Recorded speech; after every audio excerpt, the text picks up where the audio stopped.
नमस्कार, मैं Harnath Singh, Devna inter college Kuramali Mainpuri. Class 12th में जो हमारा चैप्टर चल रहा था प्रत्यावर्ती धारा, उसका मैं आज अंतिम भाग लेके आया हूँ।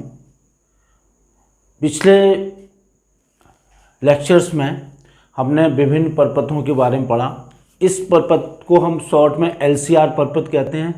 L का मतलब होता है यहाँ पे प्रेरकत्व, C का मतलब होता है धारिता और R का मतलब होता है प्रतिरोध। अर्थात इस परपथ में प्रेरकत्व, धारिता और प्रतिरोध तीनों जुड़े होंगे। तो चलिए आज हम इसकी चर्चा करते हैं बच्चों, और मैं इसको थोड़ा अच्छे ध्यान से समझिए। ये है, पहला हमने ले लिया प्रेरकत्व,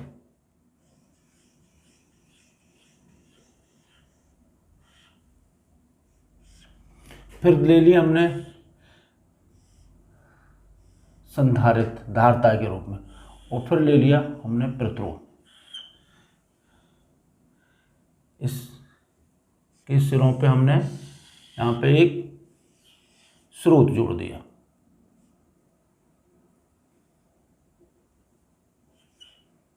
इस तरह से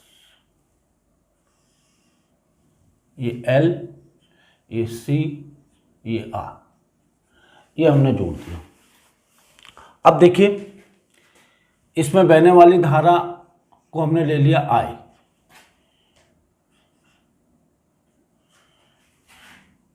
किसी क्षण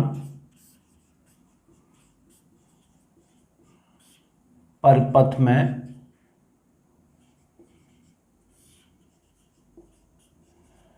बहने वाली धारा I = I0 sin ωt। तो देखिए यहाँ पे जो विभवांतर BL उत्पन्न होगा, L के सिरों पे विभवांतर, इसके सिरों में उत्पन्न BC होगा और इसके सिरों पर उत्पन्न BR होगा। लेकिन ये सभी समान कला में नहीं होंगे। हमने पिछले परपथों में पढ़ा है कि इसके सिरों में विभवांतर और धारा में 90 अंश का कलांतर होगा। अगर धारा इस तरफ है तो BL इस तरफ होगा। इस BL 90 अंश कला से अग्रगामी होगा। इसमें हमने पढ़ा था पिछले परपथ में, धारा इधर है तो वोल्टेज इसके सिरों पर 90 अंश कला से पश्चिमगामी होगा, और इसमें जिधर धारा होगी उधर ही वोल्टेज होगा, अर्थात समान कला में होगा। इस तरह से हमने इसके बारे में पढ़ा था। अगर हम इन फेजर डायग्राम को एक साथ लिखें तो ये स्थिति बनती है I, VR, VL और BC। ये 90 अंश कला से, ये 90 अंश कला से, VL 90 अंश कला से आगे और BC 90 अंश कला से पीछे। तो देखिए यहाँ पे तीन स्थितियाँ बनेंगी। VL VC से बड़ा हो, नंबर 1 स्थिति। VC VL से बड़ी हो, नंबर 2 स्थिति। और VL VC दोनों बराबर हो। तो सबसे पहली स्थिति को हम लेते हैं। पहली स्थिति है इसमें VL बड़ा है VC से। उस स्थिति में ये I होगी, ये VR होगा, और VL - VC इस तरह होगा, और ये इनका परिणामी ये होगा V। तो परिणामी वोल्टेज को हम यूँ लिखेंगे इस तरह से, V = VR² plus VL - VC का होल स्क्वायर। आपको पता है VR कितना होगा? VR होगा I × R। VL कितना होगा? I × ωL। VC कितना होगा? I × 1/ωc। तो इसमें रख दीजिए तो V square is equal to I into R का whole square plus I into omega L minus I into 1/ओमेगा c का whole square. V is equal to, इसमें आई बाहर निकल आएगा, आई अंडर रूट में रहेगा R square plus omega L minus 1/ओमेगा c का होल स्क्वायर। इस v अपॉन आई को एक नए नाम से जानते हैं, under root R square plus omega L minus 1/ओमेगा c का होल स्क्वायर। इसको कहते हैं इस परपथ अर्थात LCR परपथ की प्रतिबाधा। इसको हम जेड से प्रदर्शित करते हैं, under root R square plus omega L minus 1/ओमेगा c। ये भी एक तरह की रुकावट है, तो इसमें से इसका भी प्रतिरोध ओम होगा।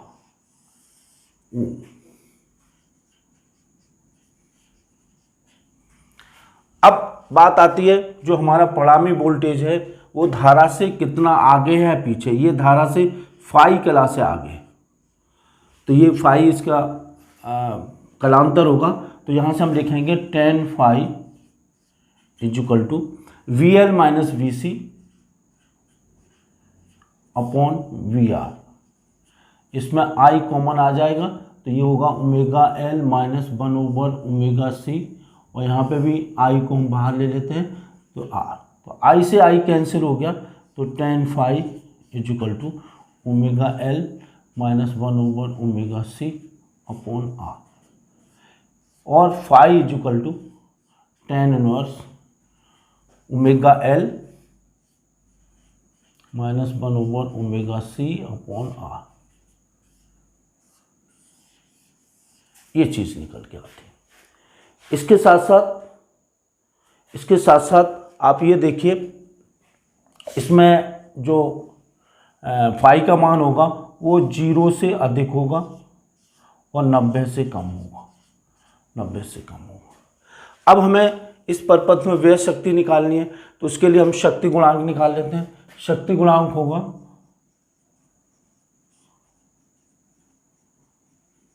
cos phi is equal to R upon Z, और cos phi is equal to R upon Z under root R square plus omega L minus 1/ओमेगा सी का होल स्क्वायर। तो औसत व्यय शक्ति एक पूरे चक्र के लिए, औसत व्यय शक्ति P वार बराबर V R M S into I R M S into cos phi, और V R M S into I R M S into R upon under root R square plus omega L minus 1/ओमेगा C का whole square. ये औसत व्यय शक्ति है। इसको हम ग्राफ से भी प्रदर्शित कर सकते हैं, वाट। इसको हम ग्राफ से भी शो कर सकते हैं। इस परिणाम को ग्राफ से देखिए, ये तीनों चीजें पी वी आई इस पे लेते हैं। ये हो गई हमारी धारा आई। अच्छा, वोल्टेज फाई क्लास से आगे है तो इस तरह से होगा।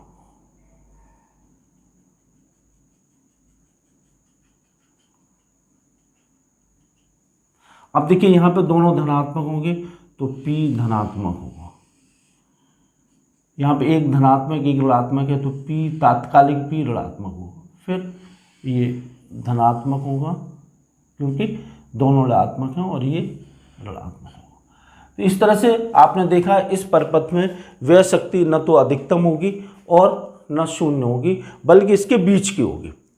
ये चीज़ हमने आपको बता दिया है LCR परपथ में। दूसरी स्थिति क्या पैदा होती है? दूसरी स्थिति पैदा होती है जब हमारा VC बड़ा हो। तो देखिए संक्षेप में हम इसके परिणाम देखेंगे। जब BC बड़ा होगा तो क्या स्थिति पैदा होगी VL से।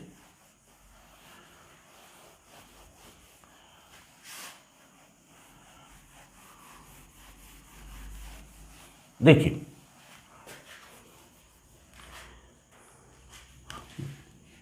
दूसरी स्थिति है VC बड़ा है VL से। तो देखिए यहाँ पे ग्राफ इस तरह से कुछ होगा, ये I, ये VR और ये VC माइनस VL और ये परिणामी होगा। इसमें जो परिणामी वोल्टेज होगा वो धारा से फाई कला से पश्चिमगामी होगा। पिछले वाले परपथ में आगे था, अब ये पीछे होगा। तो यहाँ पे जो परिणामी वोल्टेज होगा वो इस तरह से होगा, V equal to under root VR square plus VC minus VL का होल स्क्वायर। और जब हम मान रख देंगे तो ये रिजल्ट निकल के आएगा under root R square plus 1/ओमेगा C माइनस ओमेगा L का होल स्क्वायर। और V upon I equal to under root R square plus 1/ओमेगा C माइनस ओमेगा L का होल स्क्वायर। इसको एक नए नाम से जानते हैं, जैसा हमने पीछे बताया था, Z under root R square plus 1/ओमेगा C माइनस ओमेगा L का होल स्क्वायर। इसे हम कहेंगे प्रतिबाधा। ये है प्रतिबाधा LCR परसेंट की प्रतिबाधा। इसका मात्रक ओम होगा। अब देखिए इसमें हम कलांतर निकालना चाहते हैं, तो देखिए tan फाई क्या निकल के आएगा, tan phi is equal to VC minus VL upon VR। इसको लिखेंगे I इंटू 1/ओमेगा C minus I into omega L upon I into R। तो देखिए I कॉमन निकल आएगा, तो ये आएगा tan phi is equal to 1/ओमेगा C minus omega L upon R। और phi is equal to tan inverse, phi is equal to tan inverse 1/ओमेगा C minus omega L upon R। इसका मान भी 0 से बड़ा होगा और 90 से छोटा होगा। अब हमें इस परपथ में व्यय शक्ति निकालनी है, तो व्यय शक्ति के लिए हमें शक्ति गुणांक की जरूरत पड़ेगी। तो शक्ति गुणांक होगा cos phi is equal to R upon Z। और इसको हम लिख लेंगे cos phi is equal to R upon under root R square plus 1/ओमेगा C माइनस ओमेगा L का होल स्क्वायर। इस तरह से हमारा शक्ति गुणांक निकल आया। अब देखिए इसमें हम क्या निकाल लेंगे, इसमें औसत व्यय शक्ति का सूत्र लिखेंगे एक पूरे चक्र के लिए, VRMS into IRMS into cos phi. Cos phi का मान होगा R upon under root R square plus 1/ओमेगा C माइनस ओमेगा L का होल स्क्वायर। आपको ये दिख रहा है, ये मान न तो शून्य होगा और न ही अधिकतम होगा। इस बात को हम थोड़ा सा ग्राफ से भी समझा सकते हैं। इसमें देखिए ये PVI ये धारा होगी, ये P, इसमें जो वोल्टेज होगा वो फाई क्लास से पीछे होगा इस तरह से। अब देखिए यहाँ पे I धनात्मक है और V ऋणात्मक है, तो इसमें ये P होगा, तात्कालिक P होगा, ऋणात्मक होगा। और ये देखिए जहाँ पे दोनों धनात्मक है तो P धनात्मक होगा, फिर ये ऋणात्मक होगा और फिर ये धनात्मक होगा। तो इस तरह से औसत व्यय शक्ति न तो शून्य है और न अधिकतम है। देखिए शून्य किसमें होती है, शुद्ध L परपथ में जिसमें प्रेरकत्व जुड़ा हो, संधारित्र वाले धारिता वाले परपथ में शून्य होती है, और अधिकतम किसमें होती है, R परपथ में। तो इसमें बीच की है, न शून्य है न अधिकतम है। अब मैं आपको तीसरी स्थिति बताना चाह रहा हूँ जो कि इन सबसे हटके है, उसमें कुछ चीज़ें आपको और नई सीखने को मिलेंगी। तीसरी स्थिति है जब BC और BL बराबर हों।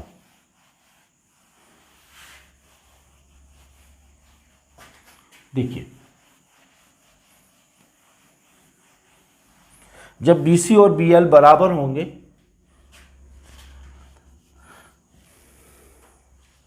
तो इसका व्यवहार कुछ इस तरह से होगा, VL बराबर BC।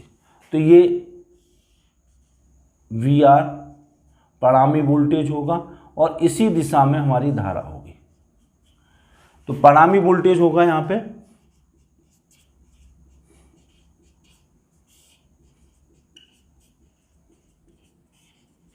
वोल्टेज होगा V इक्वल टू VR और ये बराबर होगा V upon I into R और V upon I equal to R, अर्थात इसमें जो प्रतिबाधा होगी वो R के बराबर होगी। और कलांतर जो होगा परिणामी वोल्टेज और धारा में वो शून्य होगा, कलांतर शून्य होगा। इसमें शक्ति गुणांक जो होगा वो 1 होगा, cos phi equal to R upon Z equal to R upon R equal to 1। औसत व्यय शक्ति एक पूरे चक्र के लिए, शक्ति एक पूरे चक्र के लिए P बार, P बराबर VRMS into IRMS into cos phi, और इसको हम लिख सकते हैं V0 upon √2 into I0 upon √2 into 1। तो ये V0 I0 अपॉन 2, ये औसत व्यय शक्ति आ गई। अब इस परिणाम को हम ग्राफ से भी दिखा सकते हैं। देखिए, ये परिणाम उसी तरह से होंगे जो कि हमने शुद्ध प्रतिरोध वाले परिपथ में देखा था, PVI। तो ये इस तरह से धारा होगी और इसी तरह से हमारा परिणामी वोल्टेज होगा। ये परिणामी वोल्टेज है, ये धारा है। तो यहाँ पे देखिए दोनों धनात्मक है तो P धनात्मक होगा, यहाँ पे दोनों ऋणात्मक है तो P तात्कालिक जो P होगा वो धनात्मक होगा। ये अधिकतम मान होगा V0 I0 यहाँ से यहाँ तक तात्कालिक मान, लेकिन औसत मान जो होगा वो इनके आधे के बराबर होगा, V0 I0/2। इसके साथ साथ, इन चीज़ों के साथ साथ इसमें एक स्थिति और पैदा होगी। वो स्थिति क्या है, आपने लिखा है VL बराबर VC। इसका मतलब है I इंटू ओमेगा L बराबर I इंटू 1/ओमेगा C। I से I कैंसिल हो गया, omega square equal to 1/LC और ओमेगा इक्वल टू 1/√LC और 2πf इक्वल टू 1/√LC और f इक्वल टू 1/2π√LC। इस स्थिति में इस LCR परिपथ में वैद्युत दोलन उत्पन्न हो जाएंगे, अनुनाद की स्थिति पैदा होगी, अनुनाद की हमें आवृत्ति निकालनी पड़ेगी। दोलन का मतलब क्या है, यहाँ पे वैद्युत दोलन शब्द क्यों उपयोग किया गया? दोलन शब्द इस वजह से उपयोग किया गया, इसके अंदर प्रेरकत्व के अंदर जो हमारी ऊर्जा संचित होगी वो होगी चुंबकीय क्षेत्र के रूप में, और इसके अंदर जो ऊर्जा संचित होगी वो वैद्युत क्षेत्र के रूप में होगी। इसको हम कहेंगे 1/CB²। इसके अंदर हाफ LI² होगी, इसके अंदर 1/2 CB² होगी। ये ऊर्जाएं एक दूसरे में बदलती रहेंगी। वैद्युत स्थिति ऊर्जा जो वैद्युत क्षेत्र के रूप में है वो चुंबकीय क्षेत्र में बदलेगी, चुंबकीय ऊर्जा के रूप में चुंबकीय ऊर्जा वैद्युत ऊर्जा के रूप में। ठीक उसी तरह से जैसे कि हमने सरल लोलक में पढ़ा था कि अगर कोई लोलक को हम दोलन कराते हैं तो दोलन कराने में क्या होती है, इसकी गतिज ऊर्जा स्थितिज ऊर्जा में बदलती रहती है, स्थिति ऊर्जा गतिज ऊर्जा में बदलती रहती है, और उनकी ऊर्जाओं का योग हमेशा नियत रहता है। ठीक उसी तरह से इसमें क्या होगा, इसकी ऊर्जा इसमें बदलती रहेगी, इसकी ऊर्जा इसमें बदलती रहेगी, और इनके बदलने की जो आवृत्ति होगी वो इसमें जो लगा हुआ स्रोत है उसकी आवृत्ति के बराबर होती है। इस वजह से हम उसको अनुनाद की स्थिति कहते हैं। इसकी आवृत्ति और इनकी ऊर्जाओं के बदलने की आवृत्ति बराबर होगी तो इसको हम अनुनाद की आवृत्ति कहते हैं। और हम ये कहते हैं कि इसमें वैद्युत दोलन होने लगे। वैद्युत दोलन का मतलब वैद्युत ऊर्जा स्थिति, वैद्युत ऊर्जा चुंबकीय ऊर्जा में, चुंबकीय ऊर्जा वैद्युत ऊर्जा में बदलने लगी, और उस वैद्युत दोलन की आवृत्ति या अनुनाद की आवृत्ति इस सूत्र से व्यक्त की जाएगी, F बराबर 1/2 पाई √LC। ये बहुत इंपॉर्टेंट सूत्र है। ये जब भी हम कोई इस चीज़ का उपयोग, हम पुराने जो हमारे रेडियो होते थे उसमें हम करते थे, जब भी हमें फ्रीक्वेंसी चेंज करनी होती थी तो हम उसको ट्यूनिंग करते थे, तो वहाँ से हमारा सी चेंज होता था। जब हम उसका बैंड बदल देते थे तो वहाँ से हमारा एल चेंज हो जाता था। जैसे आपने देखा होगा पुराने जो रेडियो होते थे उसमें एक मीडियम वेव होता था MW, एक होता था SW1, SW2। तो जब हम मीडियम वेव से शॉर्ट वेव में बदलते थे या शॉर्ट वेव से SW1 से SW2 बदलते थे तो हम उसमें परपथ हम क्या बदल देते थे, L बदल देते थे। तो इस तरह से ये हमारा LCR परपथ है जो कि बहुत ही इम्पोर्टेंट परपथ है। इस पर आधारित एक हम आपको हल छोटा सा एक न्यूमेरिकल और हम कराना चाह रहे हैं, उस न्यूमेरिकल को जरा देख लीजिए क्योंकि ये परपथ बहुत ही इम्पोर्टेंट है।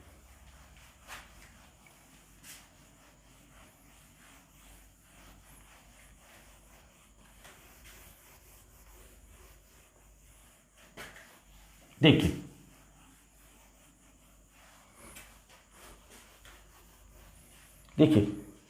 एक LCR परपथ है जिसमें प्रतिरोध लगा हुआ है। ये प्रतिरोध पहले लगा हुआ है, फिर एक संधारित्र जुड़ा हुआ है और फिर प्रेरक जुड़ा हुआ है, ये L, और ये स्रोत जुड़ा हुआ। ठीक है, इसमें इसका समीकरण है V = 100 sin 500 t, ये लगाओ, और इनके मान है 16 हेनरी, इसका मान है 40 माइक्रोफैरड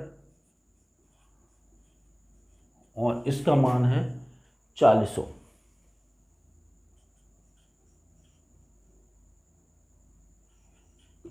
ये अब हमें इसमें ज्ञात क्या करना है, पहली बात तो हमें ज्ञात करनी है प्रतिबाधा।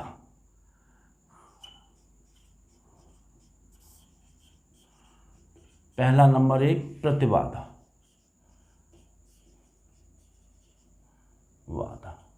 दूसरी हमें चीज निकालनी है इसमें, दूसरा शक्ति गुणांक,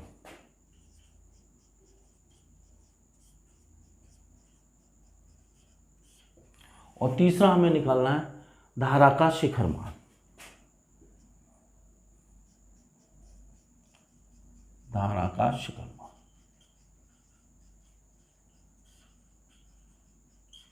देखिए बहुत सरल क्वेश्चन है, इसमें सभी चीजें दी हुई हैं। तो सबसे पहले हम प्रतिबाधा का सूत्र लिखेंगे, Z बराबर √R² plus omega L difference 1/ωc। अभी हमें ये पता नहीं है कि ओमेगा L 1/ωc से बड़ा है या ओमेगा C ओमेगा L से बड़ा है, इसके अंतर को हम लेंगे। और देखिए ओमेगा यहाँ से आपको पता चल रहा है, ओमेगा है 500,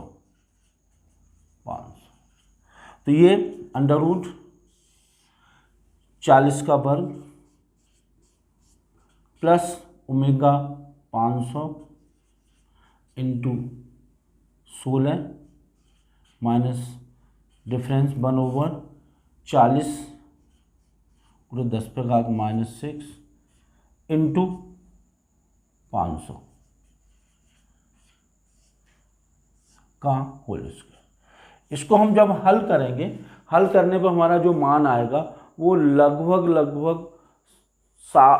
965 ओम के बराबर आएगा इसको हल करने पे। ये तो हो गया हमारा प्रतिबाधा। सेकंड, शक्ति गुणांक। शक्ति गुणांक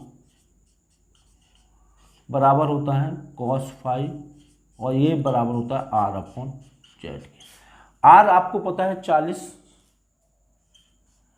और 7 9 6 5। इसको हम जब हल करेंगे तो ये लगभग 5 × 10⁻³ इसका कोई मात्रक नहीं होता, तो इस वजह से। अब आता है तीसरा, धारा का शिखर मान अर्थात I0। I0 क्या होगा? V0/Z।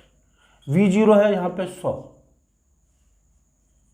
अपॉन Z हमने निकाला हुआ है 7965 एम्पियर। चाहे आप इसको ऐसे भी छोड़ सकते हैं और आप हल भी कर सकते हैं, तो ये आएगा 0.0126 एम्पियर।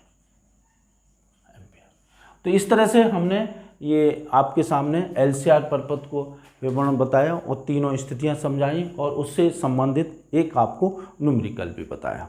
समझ लीजिए। इसके लिए होमवर्क में क्वेश्चन ये है, मतलब जो आपको घर से करना है, कि नंबर 1 तो ये है, पहला होमवर्क है LC की विमा क्या होगी, विमी सूत्र।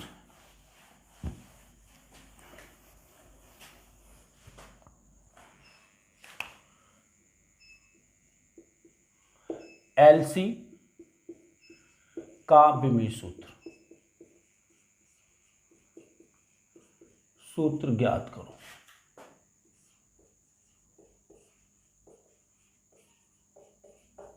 दूसरा इसमें पार्ट है R/Z का विमी सूत्र, सूत्र ज्ञात करो। तीसरा, LCR परपथ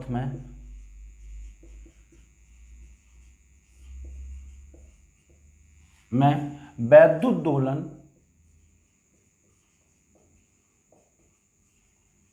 दोलन कब होते हैं,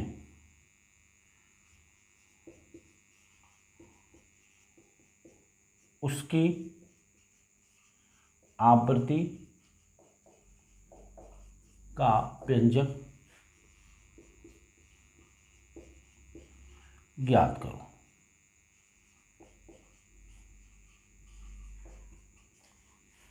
तो बच्चों, मैं समझता हूं ये आपके समझ में आ गया होगा अच्छी तरह से, हर स्थिति समझ में आ गई होगी और इसको आप कर लीजिए। धन्यवाद।